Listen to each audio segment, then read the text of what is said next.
My self professor doctor Deepak Singh, allied science specialist. आज एक topic deal कर रहे हैं जो कि बहुत इंपॉर्टेंट टॉपिक ईयर का है। ईयर डिस्चार्ज इसको बोलते हैं, ओटोरिया बोलते हैं। ओटोरिया का मतलब ओटो मीन्स होता है ईयर, ओरिया मतलब होता है डिस्चार्ज। ईयर का डिस्चार्ज बहुत ही कॉमन डिसऑर्डर है ये। इसके बारे में थोड़ा सा हम एक बार थोड़ा सा स्ट्रक्चर देख लेते हैं। जैसे ये जो देख रहे हैं, ये पिन्ना बोलते हैं इसको। पिन्ना के बाद ये जो कैनाल होता है इसको बोलते हैं एक्सटर्नल ऑडिटरी कैनाल या एक्सटर्नल ऑडिटरी मीटस बोलते हैं। और इसके बाद यहाँ पे जो मेम्ब्रेन होता है, पतला सा मेम्ब्रेन, इसको बोलते हैं टिम्पैनिक मेम्ब्रेन बोलते हैं। तो इतना जो पार्ट होता है ना, इसको बोलते हैं एक्सटर्नल ईयर बोलते हैं। या टिम्पैनिक मेम्ब्रेन से इधर के एरिया को बोलते हैं एक्सटर्नल ईयर बोलते हैं।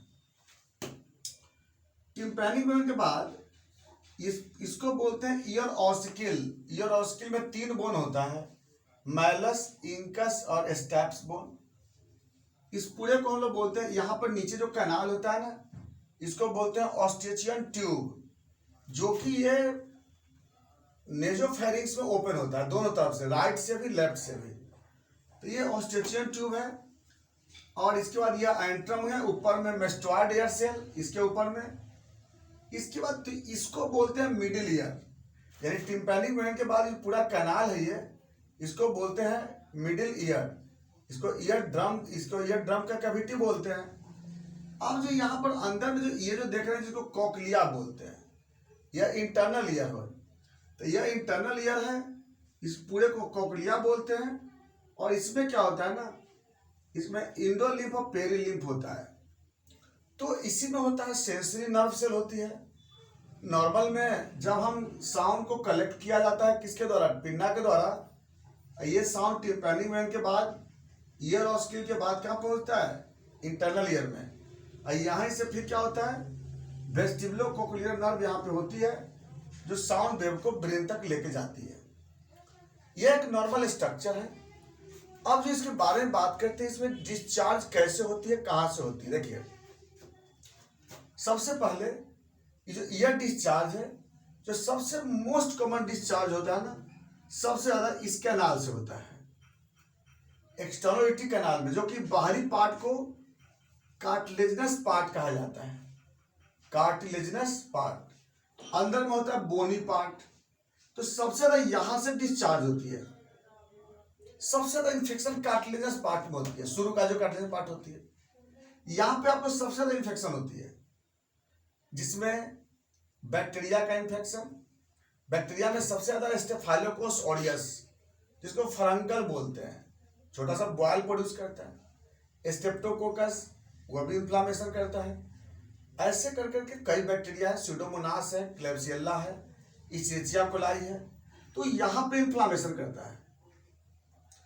और फंगस, एस्परजिलस, कैंडिडा, इसके कारण भी वहां पर क्या होता है ना, ईयर में इन्फ्लामेशन होता है, डिस्चार्ज होता है। इसके बाद अंदर में बोनी पार्ट में वायरस का अटैक होता है। वायरस में ओटिक बोलते हैं, ओटिक हेमरेज का, या हर्पिस वायरस, ये यहाँ पे अंदर में अटैक करता है। चलिए, ये तो हो गया डिस्चार्ज का एक साइड। तो यहाँ से एक्सटर्नल कैनाल से डिस्चार्ज होती है।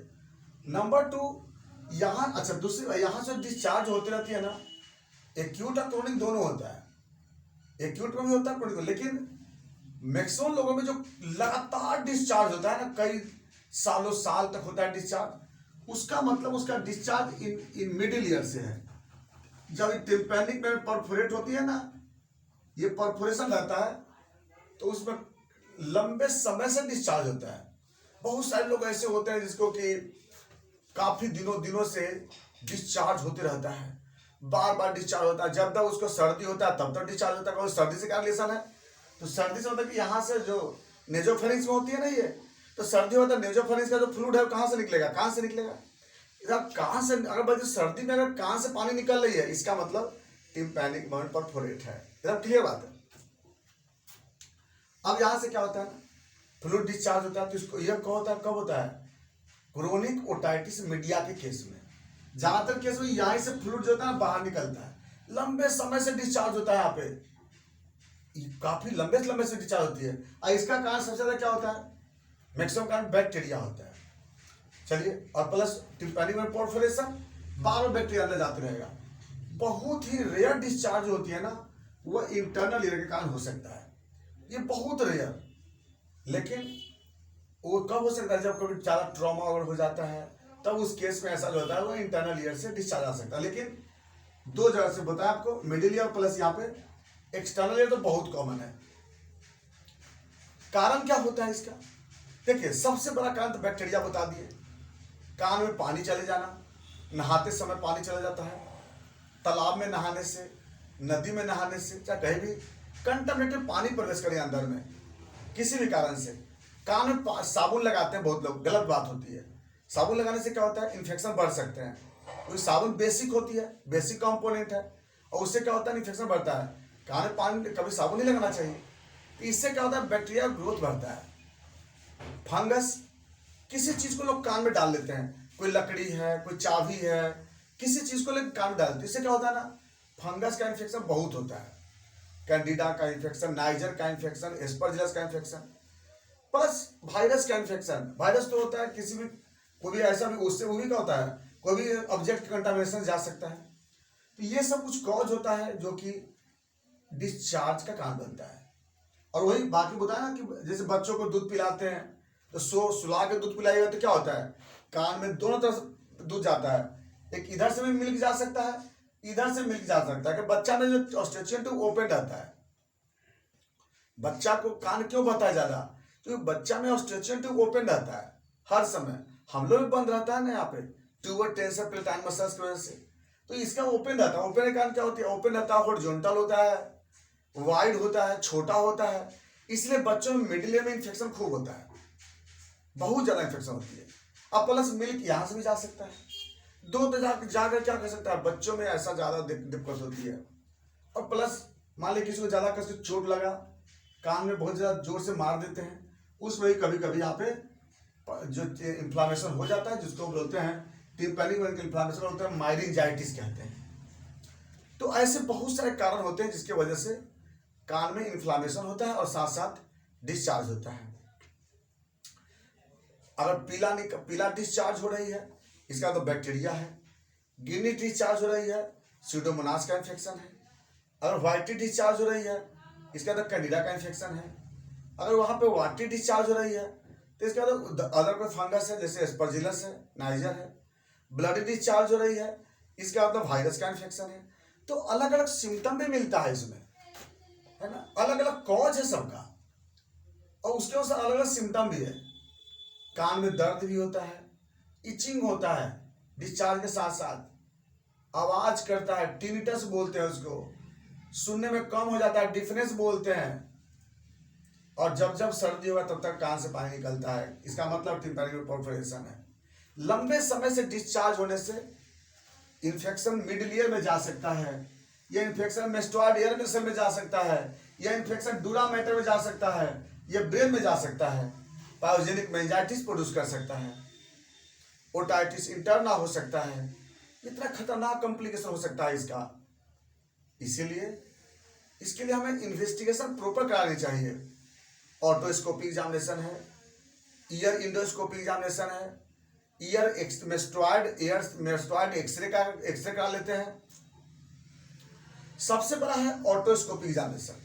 डायरेक्ट हम लोग ऑटोस्कोप से देख करके बता देंगे कहाँ से पस बन रही है, कैसा कलर है, लेयर कैसा है, उजला लेयर है, ब्लैकिश है, कैसा लेयर है, ये पता चल जाता है। इसके बाद जब ये हम लोग पता लगा लेते हैं, अब मेडिसिन के बारे में बात आता है। सबसे पहले मैनेजमेंट। आप देखिए, कभी भी कान में साबुन नहीं यूज करना है, पानी नहीं जाने देना है। जब भी स्नान करते हैं तो कम से कम रुई डाल कर स्नान करना। जिन लोगों को प्रॉब्लम ऐसा होता है, सुला करके बच्चों को दूध नहीं पिलाना है कभी भी। जब भी दूध पिलाते हैं थोड़ा सा इंक्लाइन पोजीशन पे रख करके प्रॉपर कान को वॉश करते रहेंगे, एंटीसेप्टिक सॉल्यूशन डाल करके वॉश करते रहते हैं। इसमें बाहर से या तो सिंपल कभी हम लोग कॉटन में बेटाडीन लगा करके बेटाडीन सेवलाओं से साफ कर सकते हैं। तो इससे क्या होता है, ये मैनेजमेंट कर सकते हैं। हाइजीन मेंटेन बहुत जरूरी है, जैसे हम बोलेंगे वो सब मेंटेन बहुत जरूरी है। इतना करते हैं तो क्या हो जाएगी, आसानी से ये ओटोरिया ठीक हो जाती है। इसके लिए सबसे बेस्ट अब होम्योपैथी मेडिसिन में बात करते हैं। अगर भाई पीला डिस्चार्ज हो रहा है, स्टेफाइलोकोकस ऑरियस क्या इसका मतलब हो सकता है, तो इसमें क्या लगता है हम लोग पायरोजिनम या फिर सैलेसिया देते हैं, इसमें हीपर सब भी देते हैं, इसमें हम लोग दर्द होता है उसके अनुसार से। अगर भाई ये फंगस का इन्फेक्शन है, वहाँ पे इचिंग हो रही है, तो पेट्रोलियम क्रियोजोट ये चलाते हैं वहाँ पे। अगर इन्फेक्शन बार बार होता है, फेरमफॉस थूजा चलाते हैं। लंबे समय से डिस्चार्ज हो रही है, ट्यूबरकुलिनम देते हैं, मॉक्सोल देते हैं, काफ़ी लंबे से डिस्चार्ज होती है। तो इस तरह से क्या होता है ना कि अलग अलग कंडीशन में अलग अलग सिचुएशन के हिसाब से इसमें मेडिसिन दिया जाता है। लेकिन याद रहे मेंटेनिंग बहुत जरूरी है, ड्रेसिंग बहुत जरूरी है। ड्रेसिंग बहुत इंपॉर्टेंट है। हम एक हाथ पे घाव रहता है तो हम साफ करते हैं, हम इसको क्यों नहीं साफ करते हैं, इसे भी हमें क्लीन करना होगा एंटीसेप्टिक सोल्यूशन से। तो इसको हम लोग प्रॉपर वॉश करेंगे, प्रॉपर मेडिसिन करेंगे, और कान में जल्दी कुछ डालेंगे नहीं। इसके लिए क्या होता है, अगर हमारे डालना हो तो एंटीसेप्टिक कोई अगर by the way year drop है उसको डालते हैं, इचनेसिया को डाइल्यूट करके भी दे सकते हैं, मूलन ऑयल होता है उसको आप दे सकते हैं। ये सबसे क्या होता है आपका डिस्चार्ज ठीक हो जाती है। ये था आपका ईयर डिस्चार्ज ओटोरिया। बाकी बातें फिर चलेंगे नेक्स्ट वीडियो में। थैंक्स।